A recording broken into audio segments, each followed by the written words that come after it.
बिहार में इन दिनों एक जो सेंटेंस है वो तेजी से वायरल हो रहा है, जिसकी जितनी संख्या भारी उतनी उसकी हिस्सेदारी। और यह तब से हो रहा है जब से बिहार सरकार ने जाति आधारित जनगणना का रिपोर्ट जारी कर दिया है। मुद्दे पर बात करने के लिए आज हमारे साथ पूर्वी चंपारण के युवा जिला अध्यक्ष अजय कुमार चौधरी होंगे। विशेष मुद्दों पर बात होगी। सबसे पहले इनका हम स्वागत करते हैं। स्वागत है। चलिए, आपके चैनल को भी स्वागत है। क्या कहेंगे, नीतीश कुमार जी जारी कर दिए हैं जाति आधारित जनगणना का लिस्ट, खुश हैं या कैसे देखते हैं? एकदम खुश हैं। खुश हैं। और हम ही खुश नहीं हैं, हाँ। बिहार के वो सभी वंचित शोषित जो जमात थे सब खुश हैं। और सबका लिस्ट जारी होने से सब एकदम गदगद हैं और नीतीश कुमार जी को धन्यवाद दे रहे हैं। लालू जी का जो वर्षों से मांग था उसको पूरा किया गया, इसके लिए काबिले तारीफ है।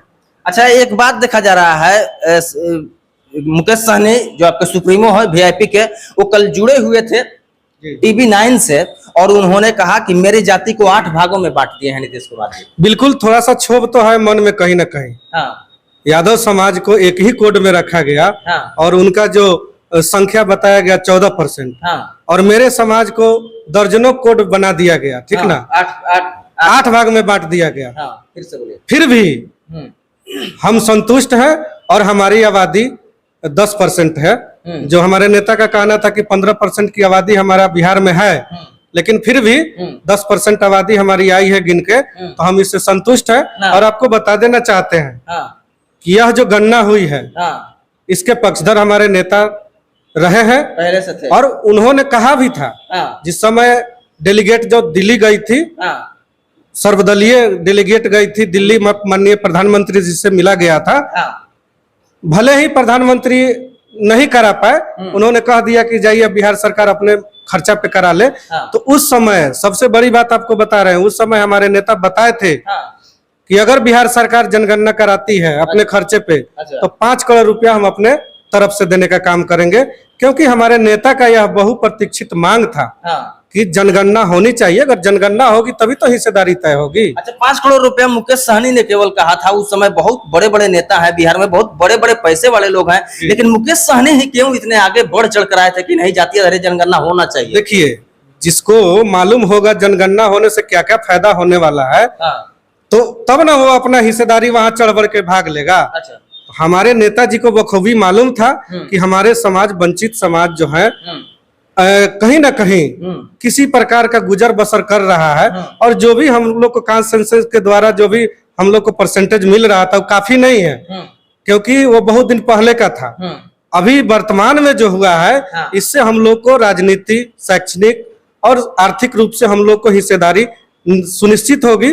तो इसलिए हमारे नेता इसको मांग कर रहे थे कि जितना जल्द हो सरकार कराए अपने खर्चा पे, और हमारा जब जरूरी होगा उसमें हम अपने तरफ से 5 करोड़ देने का काम करेंगे। अति पिछड़ा समाज का जो काउंटिंग है वह लगभग 4,70,80,514 बताया जाता है, जो कि प्रतिशत में देखें तो 36 से भी अधिक प्रतिशत हो रहा है। तो आरक्षण जो पहले 27% मिल रहा था, अब उसमें आप किस प्रकार देखना चाहेंगे? निश्चित रूप से उसमें बढ़ोतरी होगी।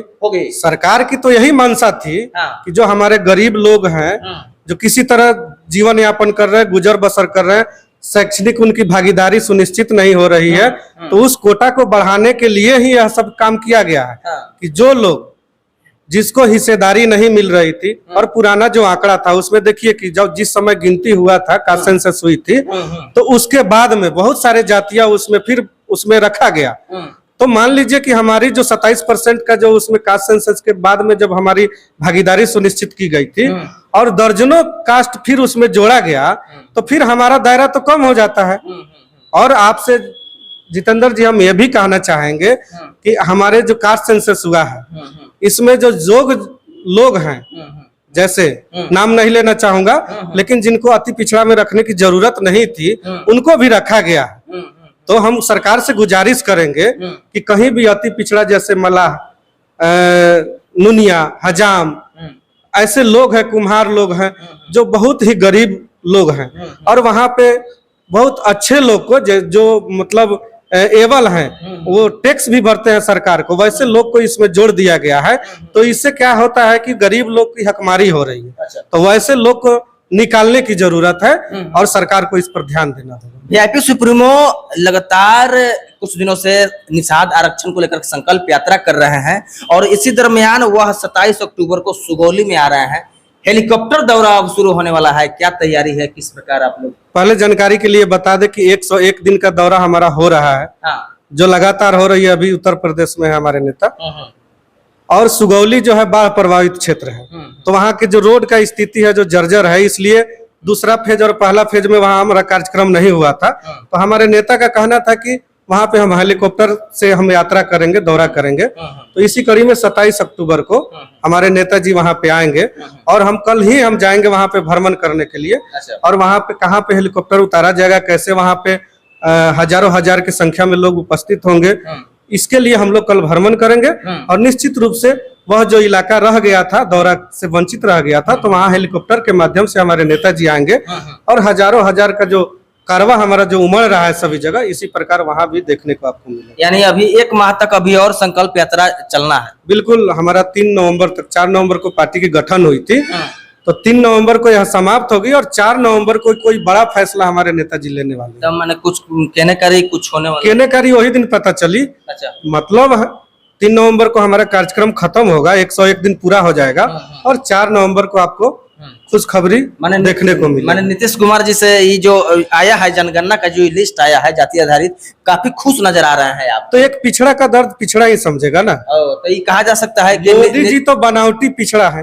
अच्छा। अपने सरनेम में मोदी लगा है, उसका जानकारी ये नहीं होता है कि कौन सा कास्ट है। तो बनावटी पिछड़ा होने से काम नहीं ना चलेगा। पिछड़ा का जो आबादी है बिहार के साथ साथ अन्य प्रदेशों में, तो उनको देखना होगा कि अपने आप को तो कहते हैं कि हम पिछड़ा पिछड़ा पिछड़ा, और इस नाम पे पिछड़ा का वोट ले लेते हैं, लेकिन काम उस हिसाब से करते नहीं है। तो पिछड़ा का दर्द नीतीश कुमार जी ने समझा, लालू प्रसाद यादव जी ने समझा। 17 बरस से तो नीतीश कुमार जी थे, तो पहले तो 17 बरस से थे, तो अभियो तो गिदड़ भभकी दे रहे हैं कि यह तो गणना कराने का अधिकार केंद्र सरकार का था।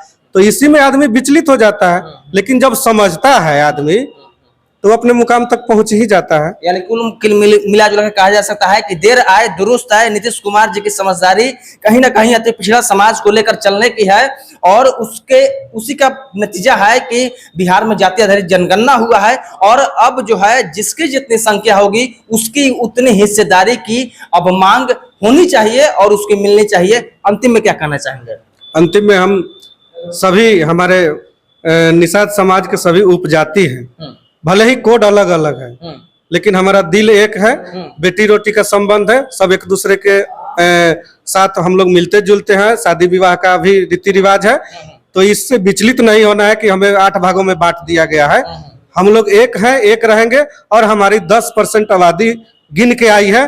तो कहीं ना कहीं यादव समाज के बाद सबसे बड़ा जो आबादी है हमारा आबादी निषाद समाज का है। तो सब लोग अब भी एकजुट रहे और तब भी हम लोग अपने मुकाम को हासिल कर पाएंगे। यानी ये थे हमारे साथ अजय कुमार चौधरी, युवा जिलाध्यक्ष मोतिहारी से, जिनका कहना है कि अगर यादव समाज 1 नंबर उभर कर आई है जाति आधारित जनगणना में, तो 2 नंबर मेरा निषाद समाज आया है जिसकी परसेंटेज 10% है और सभी को एक होकर रहना है, एक बनकर रहना है और एक बनकर आवाज उठाना है। बाकी आप तमाम लोग क्या सोचते हैं अपनी प्रतिक्रिया बताते हुए आप लोगों से हम भी जानना चाहेंगे कि जो भी निषाद समुदाय के लोग हैं वीडियो को ज्यादा से ज्यादा शेयर करें। मिलते हैं अगले न्यूज के साथ। जय हिंद, जय बिहार।